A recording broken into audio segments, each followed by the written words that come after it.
ভাবো, বিশ্বাস করো মা, আমিও ঠিক ততটাই ভাবি। আমি তোদের সবাইকে নিয়ে বাঁচতে চাই, কিন্তু আমার স্ত্রীকে ফিরে পাওয়ার আশা যে আমি কিছুতেই ছেড়ে দিতে পারি না। গৃহপ্রবেশ সিরিয়ালের আজকের পর্বে দেখা যাবে কেশব শুভলক্ষ্মীকে বলে, বাড়িতে যা যা রান্না হয়েছে তুমি শুধু আমাকে নিজের হাতে খাইয়ে দাও। শুভলক্ষ্মী বলে, আমার ছেলেটা এত বড় হয়ে গেল বুঝতেই পারলাম না। মোহনা বলে, তোর সাথে তো মেজো মায়ের আসার কথা ছিল কেশব। আরিয়ার সঙ্গে রঞ্জিনীর ধাক্কা লেগে জিনিসপত্র সব নষ্ট হয়ে পড়ে যায়। তারপর রঞ্জিনী বলে, ভগবান দুটো চোখ দিয়েছে, একটু ভালোভাবে হাঁটা যায় না? আরিয়া বলে, আপনি বুড়ি মানুষ, ঠিক করে যখন চলতে পারেন না তখন রাস্তায় বেরিয়েছেন কেন?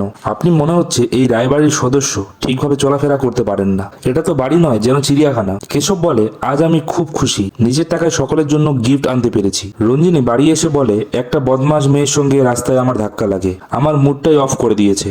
আদি বলে, কেশবকে নিয়ে এসে শুভর মুখে হাসিটা ফোটাতে পেরেছি।